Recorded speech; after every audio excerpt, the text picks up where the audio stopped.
আসসালামু আলাইকুম এভরিওয়ান, কেমন আছেন সবাই? প্রতিদিনের মতো আজকেও হাজির হয়ে গেছি। তো আজকে বিশেষ করে প্রত্যেকদিন মাটির চুলায় রান্না করি। তো আজকে মাটির চুলা রেখে কিন্তু আমি গ্যাসের চুলায় এসেছি। আর কি কারণে এসেছি তা সবকিছুই আপনাদের জানাবো। তো এই তো দেখতে পাচ্ছেন আমার ইফতারের জন্য রান্নাবান্না শুরু হয়ে গেছে। এখানে আমি পায়েস রান্না করেছি। আর আমার সাইডে বুট। তো আমার পায়েসটা অলরেডি হয়ে গেছে। আসলে পায়েস রান্নাটা আমি আপনাদের আগে দেখাইনি। হয়ে যাওয়ার পর আমি অফ ক্যামেরায় অফ ক্যামেরায় পায়েসটা করে নিয়েছিলাম। তো মাশাআল্লাহ পায়েসটা কিন্তু অনেক সুন্দর হয়েছে। তো যাক, রমজান মাসে কিন্তু মিষ্টি, মিষ্টি বা মুখরোচক কোনো কিছু না থাকলে হয়তোবা ভালো লাগে না। ১ম এ মনে হয় যে সবকিছুই খাই, কিন্তু পরে কিন্তু আর খেতে মন চায় না। তো যাক, এই সাইডে আমার বুটও হয়ে গেছে। আর মেন রেসিপির জন্য আমি সামনেই আমি রেডি হয়ে আছি। কারণ আমি যেটা আমার ট্যাগে দেই সেই রেসিপিটা কিন্তু আমি একটা ফুল রেসিপি আপনাদের দেখানোর চেষ্টা করি।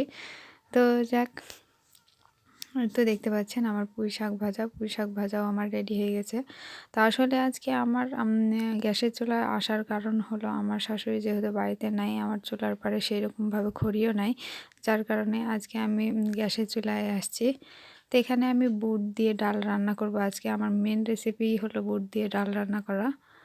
তো এইগুলা আমার বুটটা হয়ে গেলে, আমার ছোলা বুটটা, গোটা বুটটা কিন্তু হয়ে গেলে আমি আমার ওই বুটের ডাল দিয়ে মাংসটা রান্না করব।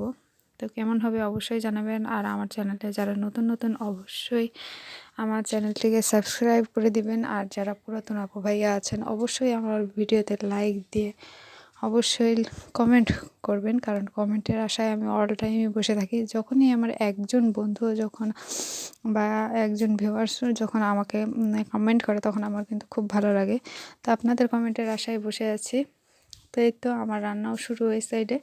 তো এখানে দিয়েছি পেঁয়াজ, আর আমার এখানে কিন্তু গোটা রসুন মাংসতে দিয়ে কিন্তু খেতে খুব ভালো লাগে, যার কারণে আমি গোটা রসুনও 2টা দিয়ে দিয়েছি। এখানে পেঁয়াজ রসুন ভালোভাবে আমি ভেজে নিব। তো দেখতেই পাচ্ছেন যে আমার সব কিছু গোছানো হয়ে গেছে। আর হাতের কাছে কোনো কিছু না থাকলে তাড়াহুড়ো হয়ে যায়। এই জন্যে মানে তাড়াহুড়ো করেই সব কিছু করছি। আর যেহেতু একা হাতে সব কিছু, বাড়িতে কেউ নাই, আর 2টা মানুষের রান্না, তো কিছু তো হলেও না হয় করে খেতে হবে, যার কারণে করা হচ্ছে। তো যাক, আজকে বেশি তরকারি করিনি, যেগুলা দেখালাম তার মধ্যেই। তো এই তো আমার বুট দিয়ে ডাল রান্না তৈরি হয়ে গেছে, যার কারণে এই যে পেঁয়াজটা আমার ভাজা হয়ে গেছে। এখানে দিব 3টা শুকনা মরিচ দিয়ে ভালোভাবে পেঁয়াজটা আমি ভেজে নিব। তবে আমার এখানে একটা সমস্যা, কি গ্যাসের চুলায় রান্না করতে হলে আমাকে দাঁড়িয়ে রান্না করতে হয়, যে কারণে আমার একটু সমস্যা হয়, মাজারও সমস্যা হয়। তো এখানে আমি লবণ দিয়ে পেঁয়াজটা ভেজে নেব। তো দেখতে পাচ্ছেন আমার পেঁয়াজটাও প্রায় ভাজা ভাজা হয়ে গেছে। এর মধ্যে আমি আমার মশলাগুলো যাবতীয় দিয়ে দেবো, মানে আদা বাটা, জিরা বাটা, আর সাথে হলুদ মরিচ গুঁড়ো, সবগুলো একসঙ্গে আমি দিয়ে ভালোভাবে কষিয়ে নিব। তো যেহেতু গ্যাসের চুলায় রান্না, চুলাতে রান্না করলে কিন্তু তাড়াতাড়ি হয়। আর যেহেতু গ্যাসের চুলায় রান্না অনেক ধীরে ধীরে রান্না করতেও বিরক্ত লাগে। তো যাক, যেহেতু আমার মাটির চুলায় রান্না করে অভ্যস্ত আমি, মানে অভ্যাস হয়ে গেছে আমার, সেই কারণে আমি অনেকক্ষণ অপেক্ষার পরই আমাকে হাত নাড়াতে হয়। আর আমি মাটির চুলাতে বসলেই কিন্তু আমি প্রায় হাত নাড়াতেই থাকি। তো এটাতেও হাত আমার চুপচাপ নেই। আমার মতো অনেক আপু আছে যারা তরকারি বা যে কোনো রান্না করতে গেলে হাত নাড়াতেই থাকেন। তো আমার কেন জানি ভালো লাগে, চুপচাপ বসে থাকতে ভালো লাগে না। তো এখানে এই তো আমি আদা বাটা দিয়ে দিব, আর জিরা বাটা দিয়ে আমি ভালোভাবে মশলাটা কষিয়ে নিব। তো মশলাটা কষানোর জন্য আমি একটু একটু করে পানি দিব, দিয়ে মশলাটা কষাবো। আসলে অল্প করে পানি দিয়ে মশলাটা না কষালে কিন্তু ভালো লাগে না। তো এইভাবে আমি প্রায় অল্প অল্প করে পানি দিয়ে আমি মশলাটা কিন্তু ভালোভাবে কষিয়ে দিব, যাতে আমার তেলগুলো উপরে উঠে আসে। তেলগুলো উপরে উঠে আসলেই কিন্তু আমি মাংসটা দিয়ে মাংসটা ভালোভাবে কষিয়ে নেব। আর মাংসটা না কষালে কিন্তু ভালো হয় না।